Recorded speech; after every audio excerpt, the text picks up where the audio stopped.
Audio video আমরা প্রতিদিন যেটা পাচ্ছি, এই যে বিবিসি আন্তর্জাতিক খ্যাতি সম্পন্ন একটি কি বলে গণমাধ্যম, তারা এমনি ফালতু খবর কখনো ছাপায় না।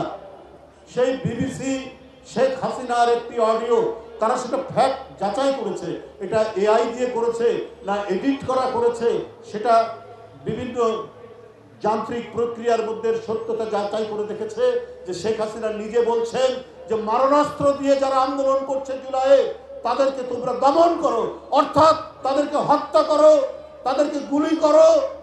এবং তারপরের দিন দেখা গেছে সেই মারণাস্ত্র বিভিন্ন জায়গায় আইন শৃঙ্খলা বাহিনীর কাছে।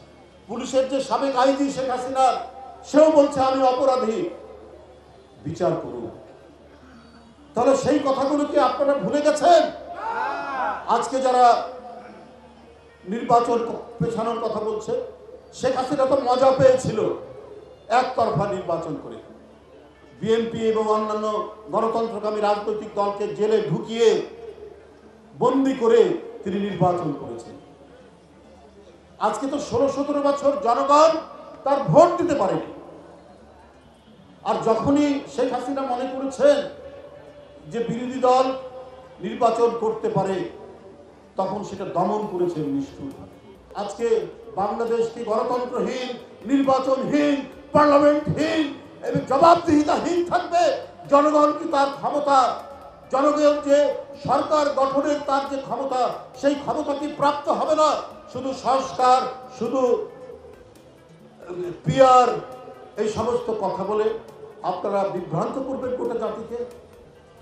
প্রপোর্শনেট রিপ্রেজেন্টেশন, ভাই এটা ইউরোপ, তাদের সমাজ গণতান্ত্রিক সমাজ অনেক আগে থেকে, সেখানেও বিভিন্ন দেশে আপনার এইটা নিয়ে আলোচনা সমালোচনা চলছে।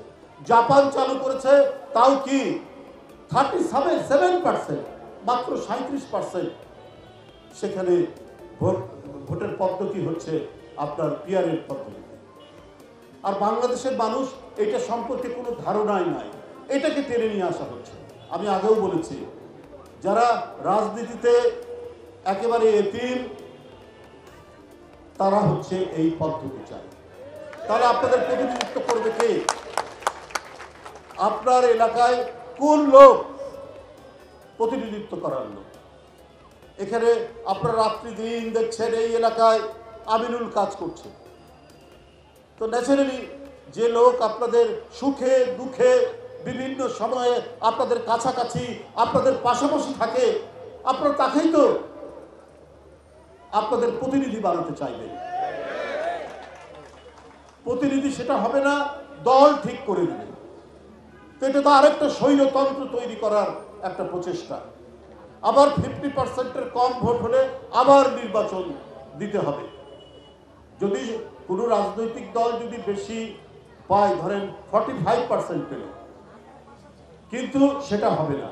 তারপরে অন্যান্যরা হয়তো আরো কম কম পেয়ে একটা ভোট পেল, সেটা হবে না। তাকে শতকরা 50% ভোট পেতে হবে, তাছাড়া সেটাকে গণ্য করা হবে না। তাহলে যদি এটা তো প্রায় হয়, সবাই যে শতকরা 50% ভোট পায় তা তো না। এই স্থানীয় নির্বাচন এবং নির্বাচনকে একটা জটিল প্রক্রিয়ার মধ্যে দিয়ে কেন জানি একটা ঘোলা পানিতে মাছ শিকারের কোনো প্রচেষ্টা চলছে কিনা, এটা নিয়ে মানুষের মনে বিরাট প্রশ্ন দেখা দিচ্ছে।